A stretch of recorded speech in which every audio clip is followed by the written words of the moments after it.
Hello student, जय हिंद, वंदे मातरम।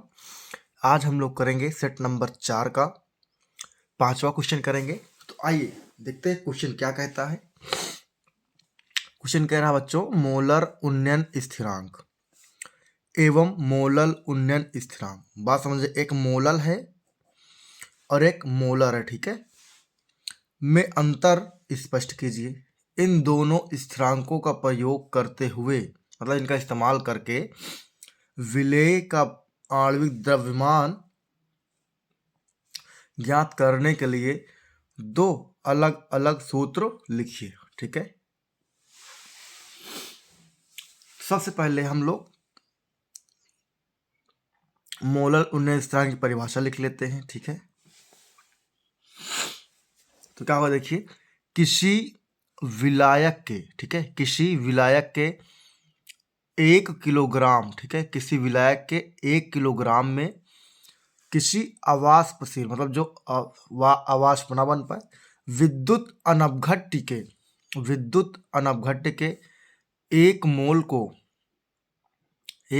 को घोलने पर उसके क्वथनांक में होने वाले उन्नयन को उस विलायक का मोलल उन्नयन स्थिरांक कहते हैं। यह फार्मूला है। फार्मूला हम लोग देख लेते हैं कि डेल्टा टीबी बराबर 1000 गुणे केबी गुणे स्मॉल डब्लू बटे स्मॉल एम गुणे और कैपिटल डब्लू। हमें बोला गया है किसका, विलेय के लिए। किसके बच्चों, विलेय के लिए बोला गया। तो विलेय क्या होगा आपका, ये होगा स्मॉल एम होगा। इसको हम लोग यहाँ भेज देंगे और इसको नीचे भेज देंगे, ठीक है। क्या दिख नहीं रहा क्या? चलो फिर से बताते हैं। जो डेल्टा टीबी बराबर है 1000 गुणे केबी गुणे स्मॉल डब्लू बटे स्मॉल एम गुणे कैपिटल डब्लू। और तो डेल्टा टीबी को यहाँ भेज देंगे और स्मॉल एम को यहाँ भेज देंगे, मतलब तिरक गुणा कर देंगे। तो स्मॉल एम बराबर क्या हो जाएगा बच्चों, देखिए 1000 गुणे केबी गुणे स्मॉल डब्लू और बटे डेल्टा टीबी गुणे कैपिटल डब्लू, ठीक है। अब बात है कि हम लोग जान लें इसमें कौन क्या क्या चीजें होती हैं। देखिए, केबी क्या होगा आपका, मोलल उन्नयन स्थिरांक होगा बच्चों। कैपिटल डब्लू क्या होगा, विलायक का द्रव्यमान होगा। स्मॉल डब्लू क्या होगा बच्चों, विलेय का द्रव्यमान होगा। स्मॉल एम क्या होगा, विलेय का आणविक द्रव्यमान। और इसी की बात करा है निकालने की फार्मूला। डेल्टा टीबी क्या है, क्वथनांक में उन्नयन है। तो आइए अब आगे देखते हैं। तो देखिए बच्चों, आगे उसमें पूछा गया है मोलर उन्नयन स्थिरांक क्या होगा। तो पहले इसकी परिभाषा देखेंगे, फिर इसका सूत्र देखेंगे, ठीक है। देखिए, किसी विलायक के 100 ग्राम, इसमें 100 ग्राम है, उसमें 1 किलो था, ठीक है, इतना अंतर है, में किसी अवाष्पशील विद्युत अनपघट्य के एक मोल को घोलने पर उसके क्वथनांक में होने वाला उन्नयन उस विलायक का मोलर या आणविक उन्नयन स्थिरांक कहलाता है। तो इसका सूत्र देख लीजिए, डेल्टा टी बराबर, जहां 1000 था यहाँ क्या होगा, 100 होगा। डेल्टा टीबी बराबर 100 गुणे केबी गुणे स्मॉल डब्लू बटे स्मॉल एम गुणे कैपिटल डब्लू। अब फिर से वही कंडीशन होगा बच्चों कि कैपिटल डेल्टा टीबी को अपॉन भेज देंगे एम के स्थान पर, और एम को डेल्टा टीबी के स्थान पर तिर्यक गुणा कर देंगे। देखिए क्या होगा, स्मॉल एम बराबर 1000 गुणे केबी गुणे स्मॉल डब्लू और बटे डेल्टा टीबी गुणे कैपिटल डब्लू। फिर से होगा कि इसको हम लोग किन किन शब्दों से डिनोट करेंगे, क्या क्या लिखा हुआ, तो आइए देखते हैं। तो देखिए बच्चों, केबी जो है आपका मोलर उन्नयन स्थिरांक होता है। कैपिटल डब्लू क्या है बच्चों, विलायक का द्रव्यमान होता है। और स्मॉल डब्लू क्या है बच्चों, विलेय का द्रव्यमान होता है। स्मॉल एम क्या है, विलेय का आणविक द्रव्यमान होता है। डेल्टा टीबी क्या है, क्वथनांक में उन्नयन है, ठीक है। तो आइए अब आगे देखते हैं क्या टॉपिक करना हम लोग को। देखिए, आगे बहुत ज़्यादा इंपॉर्टेंट टॉपिक है। 5 अगस्त इसमें पूछा गया IUPAC नियमों का उपयोग करते हुए सुव्यवस्थित ढंग से नाम लिखना है। चलिए, हम लोग इसमें लिखा तो गया है नाम, लेकिन इसको आपको बताना पड़ेगा बहुत अच्छे तरीके से। तो मैं दूसरा पेज ले लेता हूँ, अर्थात दूसरी कॉपी। तो देखिए बच्चों, मैंने पेज ले लिया है दूसरा, और पहला सवाल है इसमें आयोपेशी का, कोबाल्ट, NH3, अमोनिया का हेक्सा और क्लोराइड। तो सबसे पहले आपको पता होना चाहिए इसमें कौन और क्या है। ये पूरा यहाँ से लेकर यहाँ तक क्या है आपका लिगेंड है, ठीक है बच्चों। और ये क्या है आपका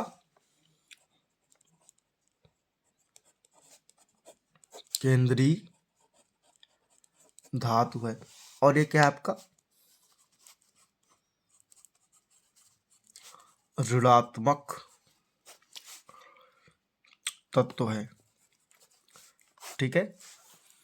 तो इससे पता चलता है हम लोग को कि ये ऋणात्मक है और ये पॉजिटिव है। तो पॉजिटिव वाले को हम लोग क्या लिखते हैं बच्चों, पॉजिटिव वाले को हम लोग पहले लिखते हैं। तो चलिए, पहले लिखने में भी क्या होता है, केंद्रीय धातु को बाद में लिखते हैं और लिगेंड को पहले लिखा जाता है, ठीक है। और सबसे बाद में किसको लिखते हैं, यही ऋणात्मक वाले को, ठीक है। सबसे बाद में किसको लिखेंगे, ऋणात्मक वाले को। बात समझ गए। चलिए अब स्टार्ट करते हैं। अब छः छः सबसे पहले क्या लिखेंगे, जो यहाँ लगा हुआ है 2 3 4 5 6, तो 6 लगा हुआ है, 6 को हम लोग लिखते हैं हेक्सा। क्या लिखते हैं बच्चों, हेक्सा लिखते हैं, ठीक है। कोई दिक्कत नहीं, कोई दिक्कत आप कमेंट करिए, ठीक है। 6 को हेक्सा लिखा जाता है। और NH3 को यहाँ अमोनिया जो होता है ना, IUPAC बच्चों का एमीन लिखते हैं। क्या लिखते हैं, एमीन। तो हेक्सा एमीन। अब देखिए, जब ये पॉजिटिव होता है तो इसके अंदर केंद्रीय धातु को सिंपल भाषा में लिखते हैं, ठीक है। तो क्या लिखेंगे, कोबाल्ट। क्या लिखेंगे, कोबाल्ट। और फिर यहाँ ऑक्सीकरण संख्या लिखते हैं। क्या लिखते हैं बच्चों, ऑक्सीकरण संख्या लिखते हैं। चलिए, तो ऑक्सीकरण संख्या लिखने के लिए मैं जगह छोड़ दिया है। अब इसका और आगे नाम लिखते थे, ये हो गया, ये हो गया, ये हो गया। अब क्या बचा, ऋणात्मक। क्या लिखा सबसे बाद में, तो क्या लिख देंगे, सिंपल भाषा में लिख देंगे। क्या लिखेंगे, क्लोराइड, क्लोराइड, ठीक है, कंप्लीट। अब बात है कि सर ऑक्सीकरण संख्या कैसे लिखेंगे, तो आइए देखते हैं ऑक्सीकरण संख्या कैसे निकालते हैं हम लोग। यहाँ लिख दो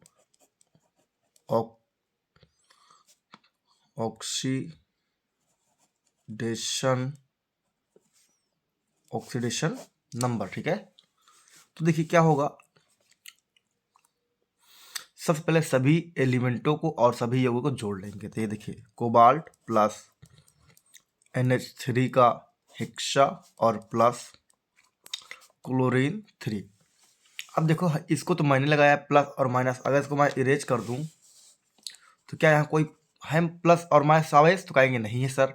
जब नहीं होगा तो जब ऑक्सीकरण संख्या निकालते हैं ना, क्या निकालते हैं, ऑक्सीडेशन नंबर निकालते हैं, ऑक्सीडेशन नंबर निकालते हैं, तो बराबर में क्या लिखते हैं, 0 लिखते हैं। क्या लिखते हैं बच्चों, 0 लिखते हैं, ठीक है। 0 लिख दिया। अब जिसकी जिसकी ऑक्सीकरण संख्या होती है उसको लिख देंगे। और यहाँ केंद्रीय धातु क्या है आपको, कोबाल्ट, तो इसको तो निकालना है, तो इसको ऐसे ही रख देंगे। तो कोबाल्ट का कोबाल्ट लिख दिया जाएगा। अब NH3 जो अमोनिया, ये होता है उदासीन होता है। क्यों, क्योंकि जितने बॉन्डिंग बनते हैं उतने बॉन्डिंग होते ही हैं इसमें, और तो इसलिए इसकी ऑक्सीकरण संख्या होती है 0। तो 0 गुणे 6 कितना, 0 ही हो जाएगा। अब क्लोरीन की पता है कितना होता है, -1 होता है और गुणे 3 है, तो क्या कर देंगे, 3 गुणे -1 कर देंगे, बराबर 0 हो जाएगा। और कोबाल्ट तो कोबाल्ट ही रहेगा, और ये प्लस 0 हो जाएगा, 6 गुणे 0 0 हो जाएगा, और -3 बराबर 0। अब आपको पता है कितना आएगा, तो कोबाल्ट बराबर, ये माइनस वाला उधर जाएगा तो प्लस हो जाएगा 3। और किस में लिखते हैं आपको ये भी पता होगा, क्योंकि आप अनसॉल्व कर रहे हैं, मतलब आपने पूरा सिलेबस लगभग पढ़ लिया है, तो ठीक है। किस में लिखते हैं बच्चों, रोमन अंक में लिखा जाता है। कैसे लिखते हैं, 1 2 3 और बजे बीन, ठीक है। देखिए यहाँ हम लोग लिख देंगे 1 2 3, ये कंप्लीट हो गया, ठीक है, इस तरीके से। चलिए अब दूसरा सवाल करते हैं। दूसरा क्या है हमारा, तो देखिए ये हमारा दूसरा सवाल है। इसमें फिर वही बात हम सब लोग समझेंगे, यहाँ से लेकर यहाँ तक क्या है बच्चों, तो आप बताएंगे। ये वाला सर आप बताए थे क्या होता है, लिगेंड होता है। क्या होता है, लिगेंड होता है। और ये वाला होता है आपका क्या, केंद्रीय धातु होता है, केंद्रीय धातु होता है। और ये क्या है आपका, अब ये सबसे बाहरी वाला एलिमेंट है, यानी आप इसे कह सकते हैं धनात्मक धनात्मक तत्व कह सकते हैं। ठीक है, अगर धनात्मक तत्व होता है तो इसको क्या लिखते हैं बच्चों, इसको सबसे पहले लिखते हैं, इसको सबसे पहले लिखा जाता है और उसके बाद लिगंड वाले को लिखा जाता है, लिगंड वाले को लिखा जाता है। ठीक है, और फिर सबसे बाद में केंद्रीय धातु को लिखा जाता है, सबसे बाद में केंद्रीय धातु को लिखा जाता है और उसके बाद इसका आक्सीकरण संख्या लिख दिया जाता है। ठीक है, और किस भाषा में लिखते हैं तो आपको मैंने अभी बताया था, रोमन अंक में लिखा जाता है। ठीक है, किसमें, रोमन अंक में लिखा जाता है। तो चलिए अब इसको हम लोग हल करते हैं। तो जो पॉजिटिव होगा या निगेटिव होगा उसको हम लोग सिंपल भाषा में लिखते हैं, और तो अगर ये पॉजिटिव है तो ये क्या हो जाएगा, पूरा निगेटिव हो जाएगा। ठीक है, तो पहले पॉजिटिव सिंपल भाषा में लिखेंगे तो क्या लिखेंगे, पोटेशियम, क्या हो जाएगा बच्चों, पोटेशियम। ठीक है, फिर क्या लिखेंगे, ठीक है, फिर क्या लिखेंगे, लिगेंड वाले को लिखेंगे, लिगेंड कितना है, 3 है, क्या लिख देंगे, ट्राई। अब C2O4 क्या होता है, तो ऑक्सोलेटो होता है, तो यहाँ लिख देंगे ट्राई ऑक्सोलेटो लिख दिया जाएगा, ऑक्सोलेटो लिख दिया जाएगा। ठीक है, उसके बाद क्या लिखेंगे, उसके बाद देखो केंद्रीय धातु को लिखा जाएगा बाद में। अब देखो ये प्लस है और ये क्या है, माइनस, तो इसमें किस भाषा में लिखते हैं, इसको लैटिन भाषा में लिखते हैं। क्रोमियम ऐसे पढ़ते हैं आप लोग, क्या लिखेंगे, क्रोमेट, क्या लिखेंगे, क्रोमेट, और फिर ऑक्सीकरण संख्या लगा देंगे। चलिए अब ऑक्सीकरण संख्या होता कितना है उसको निकाल लेते हैं। ठीक है, तो देखिए फिर से वही कंडीशन करेंगे, ऑक्सीडेशन नंबर निकालने के लिए बच्चों क्या करेंगे, सबको जोड़ लेंगे। तो देखिए K3 हो जाएगा प्लस क्रोमियम हो जाएगा प्लस C2O4 का होल थ्राई हो जाएगा। अब कोई आवेश तो था नहीं यहाँ, तो क्या लिखेंगे, उदासीन आवेश, तो बराबर 0 लिख देंगे। उसके बाद क्या करेंगे बच्चों, जो केंद्रीय धातु है उसको हम लोग ऐसे ही रख देंगे, यही आपका केंद्रीय धातु है, और सबका ऑक्सीकरण संख्या रख देंगे। अब देखो पोटेशियम कितना होता है, +1, तो यहाँ लिख देंगे 1 और गुणे वाला 3 हो जाएगा, और प्लस क्रोमियम हो जाएगा, और प्लस C2O4 को होता है बच्चों कितना, -2 होता है, यहाँ 3 गुणे में है तो 3 गुणे -2 हो जाएगा बराबर 0। इस तरीके से हो जाएगा। फिर देखिए क्या होगा, यहाँ 3 × 9 3 हो जाएगा प्यारे बच्चों, और यहाँ क्रोमियम और -3 दूना 6 हो जाएगा बराबर 0। अब देखिए 6 में से 3 घट जाएगा, माइनस का 3 बचेगा बराबर 0 हो जाएगा। अब ये उस पार जाएगा तो क्या हो जाएगा बच्चों, प्लस का 3 हो जाएगा। और हमने कहा ना इसको कैसे लिखते हैं, रोमन अंक में, तो 1 2 3, ये है आपका रोमन अंक में। तो आइए अब इसका ऑक्सीकरण संख्या लिख देते हैं, तो आपको दिख ही रहा है कहाँ, यहाँ लिखना है 1 2 3। इस तरीके से हमारे नाम हो गए कंप्लीट। चलिए अगला सवाल देखते हैं, क्या सवाल है हमारा। तो देखिए प्यारे बच्चों, ये सवाल नंबर 3 है, और इसमें फिर से हमको समझना है लिगेंड क्या है, धातु क्या है। तो लिगेंड वे होते हैं जो केंद्रीय धातु को चारों ओर से घेरे रहते हैं। अब देखो यहाँ पास चारों ओर से घेरने के लिए ये 2 बार है और ये 2 बार हो गए 4, यानी ये भी और ये भी दोनों क्या है, लिगेंड है। इस बार कितने लिगेंड हमारे पास, 2 अलग अलग लिगेंड है, एक है अमोनिया एक है क्लोरीन। ठीक है, और ये वाला हो जाएगा क्या हमारा, अभी आपको पता है कई बार बताया है, केंद्रीय धातु हो जाएगा, केंद्रीय धातु हो जाएगा। अभी इस बार देखिए हमारे पास ना नेगेटिव है हमारे पास एलिमेंट, और ना ही पॉजिटिव एलिमेंट है। ठीक है, कोई नहीं है, और इस पर आवेश नहीं है, तो इसको क्या बोलते हैं, उदासीन, क्या बोलते हैं, उदासीन बोलते हैं। आवेश नहीं तो क्या बोलते हैं बच्चों, उदासीन कहा जाता है। तो ऐसे स्थिति में क्या करेंगे आप, तो ऐसे स्थिति में सबसे पहले किसको लिखेंगे आप, लिगेंड को लिखेंगे। सबसे पहले किसको लिखेंगे बच्चों, लिगेंड को लिखेंगे सबसे पहले। ठीक है, इन सब टॉपिक को आप बिल्कुल ध्यान से नोट करिएगा। सबसे पहले लिगेंड को लिखेंगे, और लिगेंड में उनको लिखेंगे पहले जिनका नाम क्या होगा, अल्फाबेट में पहले आएगा, जिनका नाम अल्फाबेट में पहले आएगा, मतलब कि क्रम से, मतलब क्रम के अनुसार से जो पहले आएगा, क्रम के अनुसार से जो पहले आएगा उसको लिखेंगे।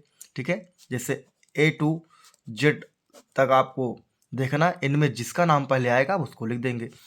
अगर आप देखेंगे अमोनिया, तो अमोनिया बच्चों क्या होता है, ए से लिखते हैं, क्लोरीन किससे लिखते हैं बच्चों? सी से।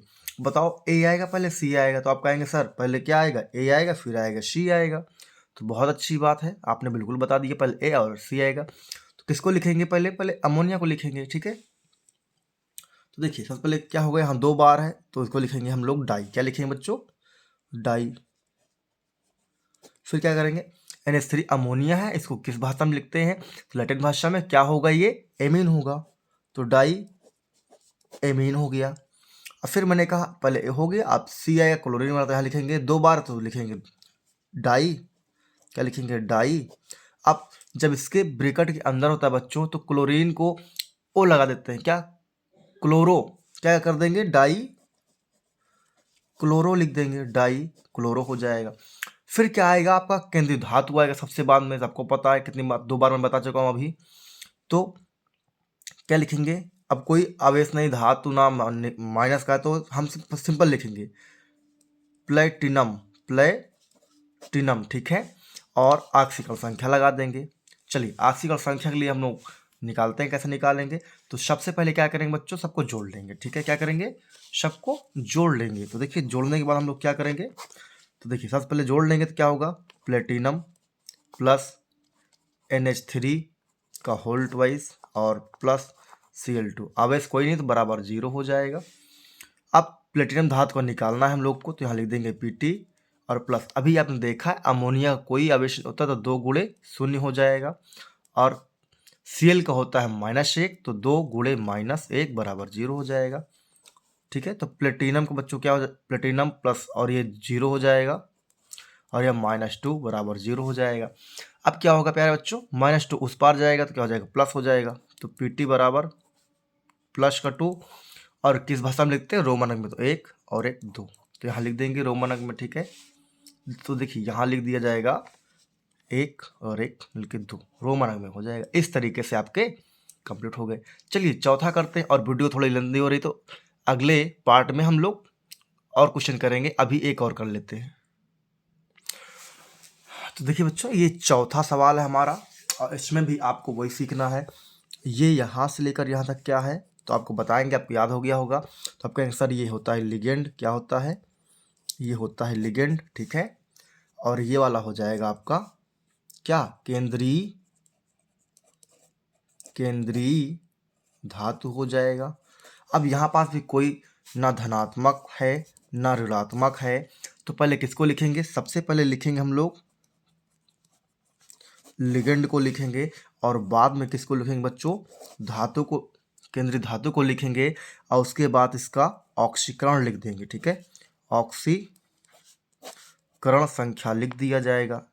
तो बिल्कुल बात समझ में आ गई होगी। चलिए अब करते हैं। तो सबसे पहले लिगेंड को लिखेंगे। अब 4 बार 4 को टेट्रा लिखते हैं। क्या लिखते हैं? टेट्रा। अब CO क्या होता है? यहाँ पास बराबर का है, तो यहाँ कार्बन मोनोऑक्साइड होता है, इसको लिखते हैं हम लोग कार्बोनिल। क्या लिखते हैं? टेट्रा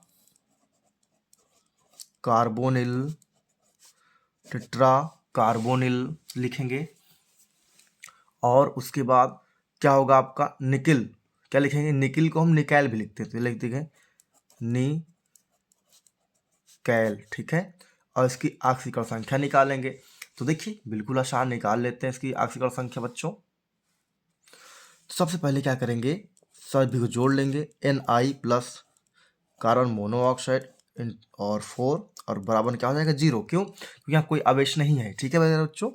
तो निकिल का निकालना है, तो निकिल को Na ही रख देंगे, प्लस इसका 4 गुणे वाला और प्लस, ठीक है। जब कार्बन मोनोऑक्साइड कितना होता है बच्चों? ऑक्सीकरण संख्या तो 0 होता है। कितना होता है? 0 बराबर 0। तो निकिल का कितना आ गया? 0। तो ये 0 किस भाषा में लिखते हैं? अरबी भाषा में, किताब में लिखा है आपके, किस भाषा में? अरबी भाषा में लिखते हैं। मतलब ये 0 जो है अरबी भाषा कहा जाता है, तो इसको लिख देंगे हम लोग क्या? 0। बस इस तरीके से हो गया हमारा ये क्वेश्चन सॉल्व। चलिए नेक्स्ट वीडियो में इसी टॉपिक का और क्वेश्चन होगा, अगले टॉपिक करते हैं। चलिए जय हिंद, वंदे मातरम।